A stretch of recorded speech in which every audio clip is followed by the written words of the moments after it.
سے زیادہ نفرت کی آگ اس امت کے اندر بھڑک رہی، سب سے زیادہ حسد کی آگ اس امت کے اندر بھڑک رہی، سب سے زیادہ بغض کی آگ اس امت کے اندر بھڑک رہی، اور اس کی لپیٹ میں خاندان بھی ہیں، گھر بھی ہیں، افراد بھی ہیں، عورتیں بھی ہیں، مرد بھی ہیں۔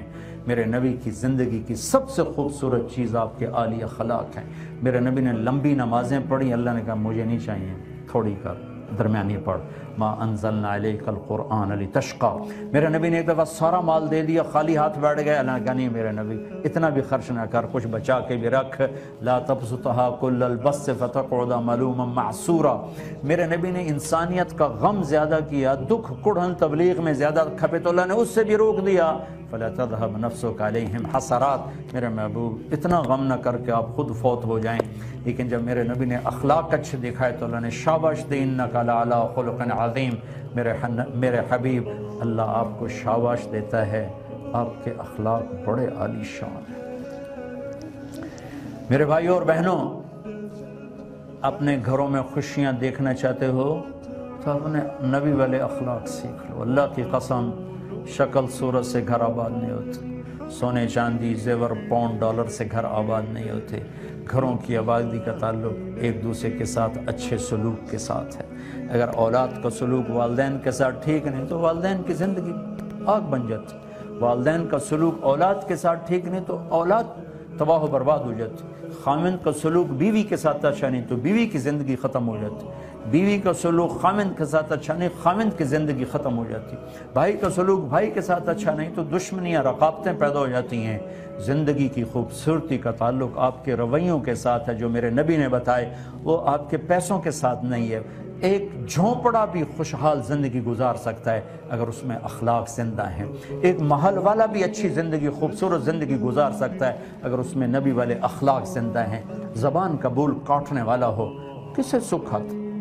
میں لاہور میں تھا، ایک بڑے ارب پتی پارٹی، مجھ سے کہنے لگے ایک صاحب کی بیگم آپ سے ملنا چاہتی ہیں، میرے جیسے 200 آدمی اس کی جیب میں آ جاتے ہیں۔ یہ اس کے ورڈنگ تھے کہ میرے جیسے 200 آدمی اس کی جیب میں آ جاتے ہیں، خود وہ اربوں پتی آدمی، میں اس کو ذاتی طور پر جانتا ہوں، اس کی بیگم آپ سے ملنا چاہتی ہے۔ میں ملا تھا، اور بیان تھا ایسی جیسے اب آپ میں بیان ہو رہا ہے، تو اس میں مسورات بھی تھی، مرد بھی تھے، تو وہ ملنے کے لیے خاتون آئیں۔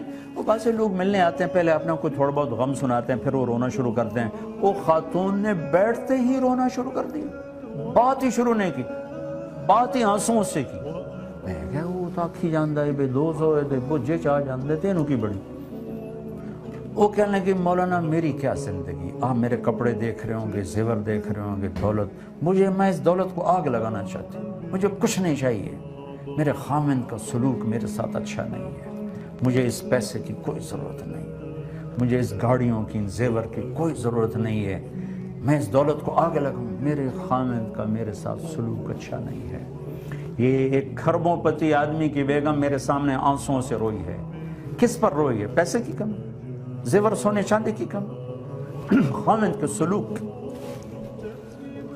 اور چند دنوں پہلے کراچی آ رہا تھا تو ہمارے ہاں پی آئی اے کا پائلٹ، ایک بڑی اچھی پوسٹ، باعزت ریزنیبل پوسٹ ہے، اچھی تنخواہ بھی ہے، خوشحالی بھی ہے۔ اسے پتہ چلا میں جہاز میں تو وہ آ گیا، اور وہ میرے سامنے رونے لگا، کہا مولانا صاحب میری زندگی برباد ہو گئی۔ کیا؟ پہلے اس نے تعارف کیا، میں پائلٹ ہوں، میں ساری دنیا میں پھرتا ہوں، پر میری زندگی تباہ ہے۔ کیا ہوا؟ کہا میری بیوی کی 20 فٹ لمبی زبان۔ میں کہا 2 انچ نہیں، کہا نہیں 2 انچ نہیں 20 فٹ ہے، پوری 20 فٹ۔ میں کہا بے تو وٹھیاں میں نہیں وٹھیں دی، میں کی کر۔